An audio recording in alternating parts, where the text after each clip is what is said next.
조성식의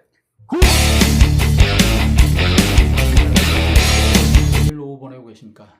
조성식의 후 3월 14일 오후에 진행합니다. 많은 사람들이 걱정을 합니다. 이거 뭐 변고가 생기는 거 아니냐? 지난주에 그 윤석열 대통령이 구속 취소로 풀려나왔잖아요. 그 뭐 이상한 그 판사가 이상한 법 논리를 들이대고 또 거기에 검찰이 말도 안 되는 그야말로 대놓고 봐주기를 하는 바람에 지금 이 어마어마한 범죄 혐의자인 내란죄 우두머리 윤석열 대통령이 지금 자유의 몸이 된 상태입니다.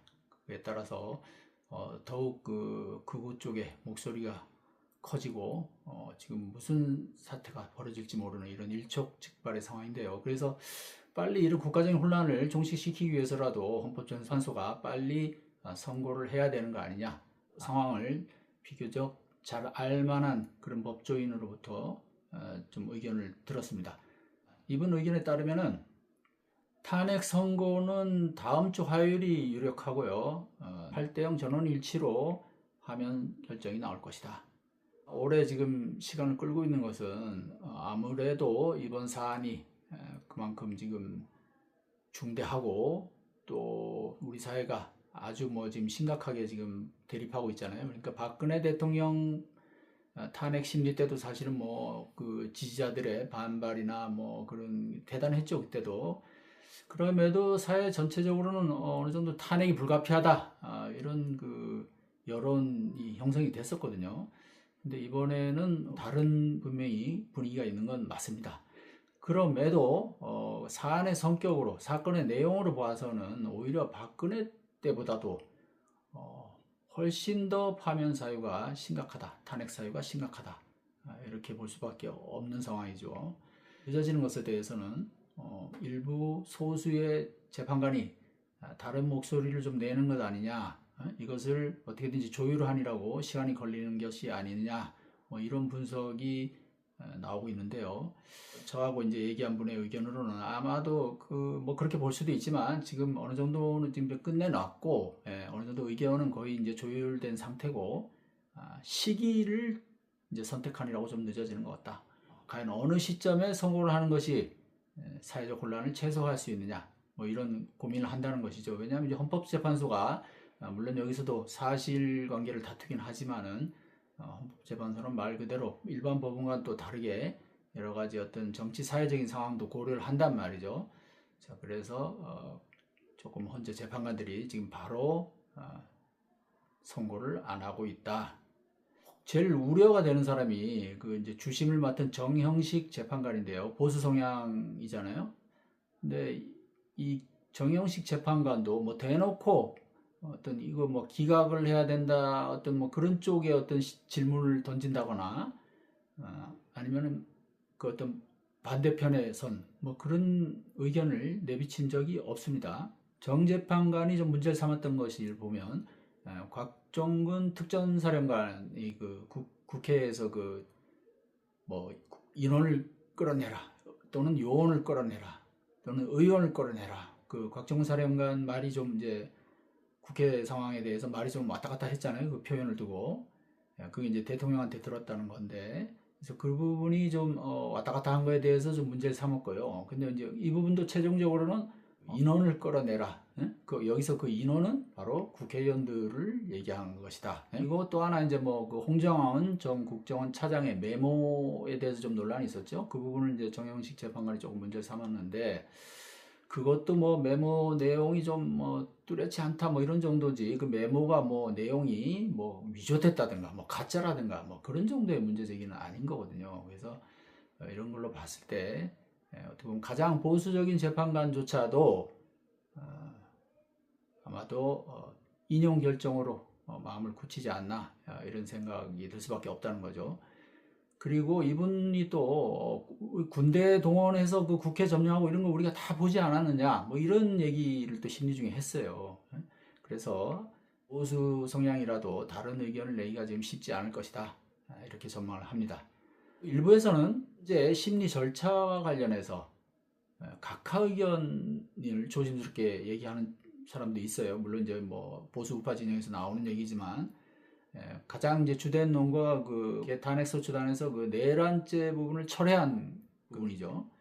근데 이 부분은 또 오히려 헌법재판소에서 교통정리 차원에서 요청했던 면도 있거든요. 이 헌재 재판관들한테 어떻게 보면 가장 지금 크게 영향을 끼치는 것은 지난번 그 서부지방법원 폭동 사태입니다.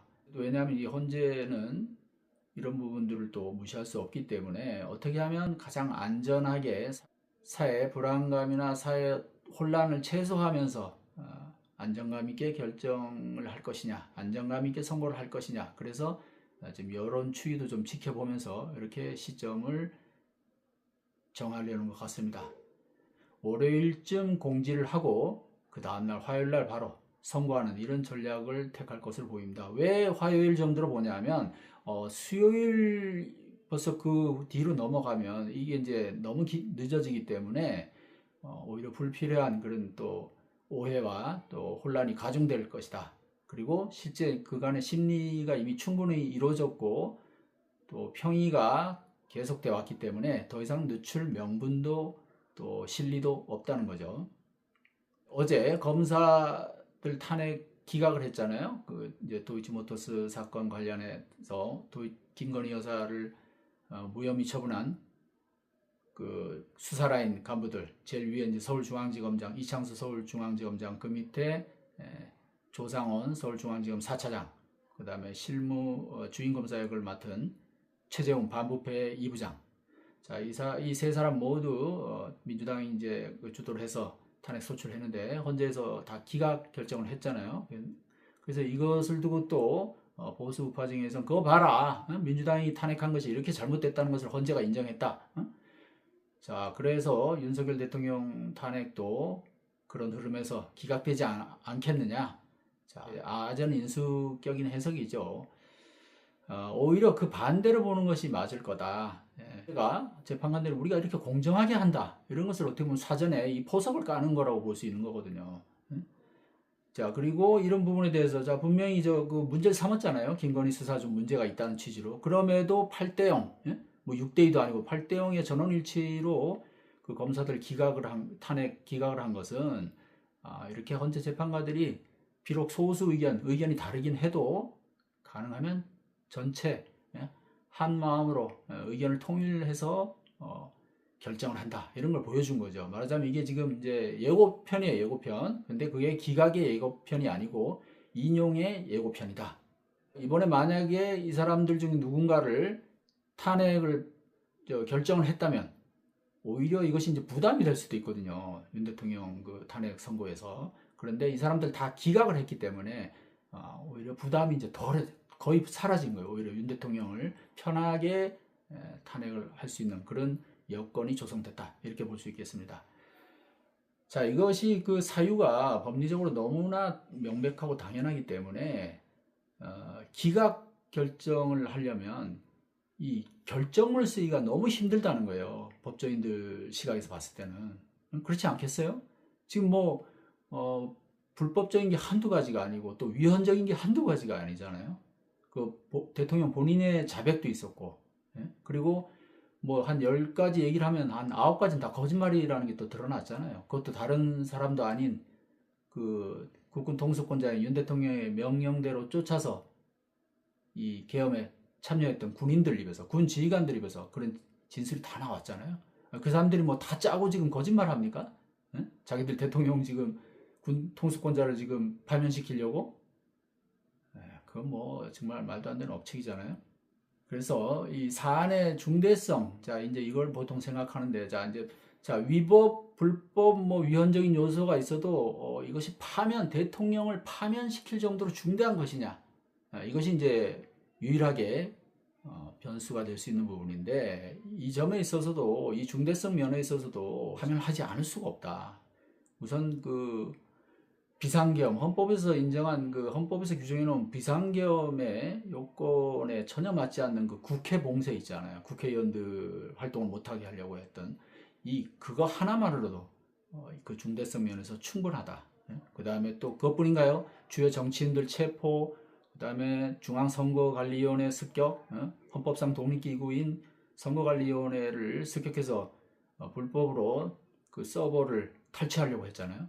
뭐 이런 거, 그 다음에 그 또 위헌위법적인 요소가 뭐 곳곳에 스며들어가 있는 그 포고령, 비상계엄 포고령, 너무나 사유들이 명백하기 때문에 설사 한두 사람이 의견이 좀 다르고 좀 기각하고 싶다는 생각이 들 수도 있지만 기각 결정문을 쓸 수가 없다는 거, 이거는 법조인이라면. 아니 법조인이 아니라도 상식적으로 그러지 않겠습니까? 아니 저보고 쓰라래도 이걸 어떻게 쓰겠어요, 이걸? 이거 아니, 탄핵 사유가 아니라고? 화면 사유가 아니라고 어떻게 쓰겠어요? 자, 그래도 우리가 이제 만에 하나 정말 최악의 가능성으로 기각이 될 수도 있다. 자, 그러면 그 결정문은 어떤 논리로 구성될까? 한번 상상을 해보자고요. 그러면 자, 이런 논리가 아마도 가능할 거예요. 대통령이 이 야당의 줄탄핵, 야당이 뭐 사실 뭐 탄핵 소추를 많이 했죠. 여러 고위 공무원들에 대해서. 그러다가 이제 뭐 정점인 대통령에까지 이제 이르는데, 물론 그 빌미는 대통령이 제공했지만요. 자, 그래서 이렇게 야당이 줄탄핵으로 국정을 마비한 것에 대해서 도저히 이거는 뭐 정부를 끌고 갈 수가 없다. 그래서 그런 반격 차원에서 또는 제압 차원에서 계엄 카드를 꺼내 들었고, 그런데 국회가 곧바로 해제를 한 후에 비록 약간의 그 시간이 조금 늦은 부분이 있지만 곧바로 안 했으니까요. 근데 어쨌든 거기에 국회 결정에 따르지 않았느냐? 그걸로 충분한 것 아니냐? 자, 그래서 위헌적인 계엄이지만, 위헌 불법적인 계엄이지만 국회가 해제하고 대통령이 거기에 그 결정에 순응했기 때문에 그걸로 정리가 된 것이 아니냐. 그러면 뭐 이걸 가지고 굳이 대통령 파면까지 할 필요가 있느냐. 뭐 이제 이런 논리, 뭐 유일하게 기각을 한다면 이제 뭐 이런 논리인데요. 대통령 입장에서 봤을 때 국헌문란이 아니고 야당의 폭주를 견제하기 위한 불가피한 선택이었다. 뭐 이런 논리인데, 자, 그런데 이것은 자, 사실과 법에 의해서 시시비비를 가려야 하는, 또 모든 것을 법의 정신에 비춰봐야 하는 이런 법관들, 판사들이 할 얘기는 아니다. 자, 헌법재판소 재판관들도 법관들이잖아요. 반대쪽 논리가, 기각 논리가 뭐 구성된다면 겨우 그 정도인데, 그것은 일반인들이 할 얘기고, 재판관들, 법을 아는, 법을 그 생업으로 삼는 사람들이 내세울 논리는 아니고, 거기에 맞춰서 도저히 기각 결정문을 쓸 수가 없다는 거죠. 그건 뭐 양심의 문제이기도 하고요. 만약에 그런 것이 통한다면, 자, 그런 논리가 통한다면 이 살인범들, 흉악 살인범들한테도 중형을 줄 수가 없다는 거죠. 왜? 다 저마다 이유와 사정이 있을 수 있다는 거죠. 뭐 어떤 것들은 남들이 들으면 정말 뭐 동정이 가기도 하고 그럴 수도 있었겠네. 뭐 그런다고 해서 사람 죽인 게 그게 중범죄가 아닌 게 됩니까? 그래서 그 중대성 면에서도 이것은 도저히 기각을 할 수가 없다. 그리고 이것을 국헌문란 의도를 가진 그런 불법적인 비상계엄이 아니었다? 이렇게 판단한다면, 이렇게 해석을 한다면 사법부가 존재할 이유가 사라진다는 거예요. 사법의 영역이 사라지는 거예요. 그러면 정치 영역만 남고. 한편에서는 8대0 전원일치보다는, 그 전원일치는 사실 쉽지도 않을 것이고 오히려 6대2나 7대1이 더 자연스러운 것이 아니냐. 왜냐하면 소수 의견이 이렇게 있었다는 걸 또 보여주고요. 그리고 이것이 나름 합리적으로 다수결에 의해서 이렇게 결정됐구나, 이런 의견도 가능한데요. 8대0 뭐 이렇게 해버리면 또 반대편에서 너무하네 뭐 하면서 뭐 이럴 수도 있잖아요. 어떻게 단 한 명도 기각이 안 나와, 뭐 이렇게 또 분노할 수도 있잖아요. 저와 의견을 나눴던 이 법조인은 안의 중대성, 아까도 얘기했지만 그런 불법 위헌적인 요소가 넘치는 그런 상황이기 때문에 그렇게 지금 나올 수가 없다는 것이, 또 관례에 따라 가능하면 헌법재판소는 재판관들이 충분한 토론을 거쳤고 또 충분한 서로 간의 의견 조율이 있었다는 것, 그리고 다들 한마음으로 이런 결정에 동의했다는 것, 이런 것을 보여주기 위해서라도, 특히 대통령 파면이라는 이건 뭐 어떻게 보면 가장 큰 그런 중대한 사안이잖아요. 그래서 전원일치 결정을 내릴 것이다. 8대0 인용 결정이 될 수밖에 없다. 지금까지 시간을 좀 끌었던 것은 아마도 이제 그런 부분들, 마지막 남은 어떤 그런 약간의 이견 이런 것들을 이제 해소하기 위한 과정이 좀 있었고, 지금은 이제 어느 정도 정리가 됐다. 다만 이제 시기만 조율하고 있는데, 평의와 평결이 있는데, 평의는 이제 계속 심리가 끝난 다음에 재판관들끼리 계속 이제 어떤 그 의견에 대해서 서로 이제 토론하는 것이고요. 평결은 이런 평의가 다 끝난 다음에 선고날, 선고 당일에 보통 평결을 한다고 해요. 그래서 여러 재판관들이 이제 다들 서로 모여가지고 그 자리에서 투표를 하는 거죠. 주심이 이제 의견을 대략 정하면, 방향을 정하고 하면 여기에 대해서 찬성, 반대, 그렇게 평결이 이제 이루어진 다음에 선고를 하게 되는 거죠. 더 늦춘다고 해서 자, 여론의 뭐 추이를 더 살펴봐야겠다, 또는 이 폭동의 기미가 완전히 사라질 때까지 좀 더 늦추는 것이 안전하지 않겠느냐, 뭐 그렇게 판단할 수도 있는데, 이 사안의 성격상, 그 다음에 지금 뭐 주말에 그 집회 양상을 보면 알겠지만 지금 점점 그 대립이 격화되고 있잖아요. 서로 상대방에 대한 어떤 증오랄까 뭐 이런 것들도 지금 계속 커지는 상황이기 때문에 놓치지 말고 이제는 빨리 결정을 해야 된다. 더 늦춘다고 해서 폭동의 어떤 그런 위험, 어떤 불복하는 쪽의 폭동의 위험성이 그 현저히 낮아질 그런 분위기 상황은 아니다라는 거죠.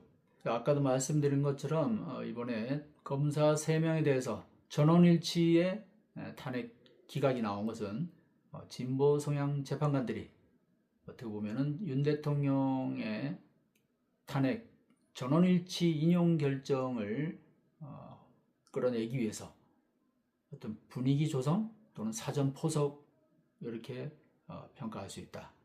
왜냐하면 우리도 비록 여기에 대해서 뭐 의견이 다르지만 양보를 했다.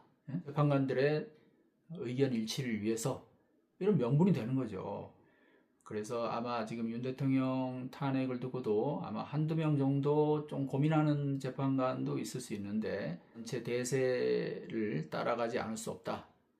자, 물론 제가 이렇게 예상합니다만 다음 주에 무조건 윤 대통령이 파면된다, 8대 0으로 뭐 이렇게 장담할 수는 없죠. 제가 뭔 점쟁이도 아니고. 자, 헌재 재판관들이 상식적이고 합리적이고 공정한 판단을 한다면 탄핵 기각이 나올 수가 없겠죠. 조정식의 후 오늘 여기서 마치겠습니다. 감사합니다.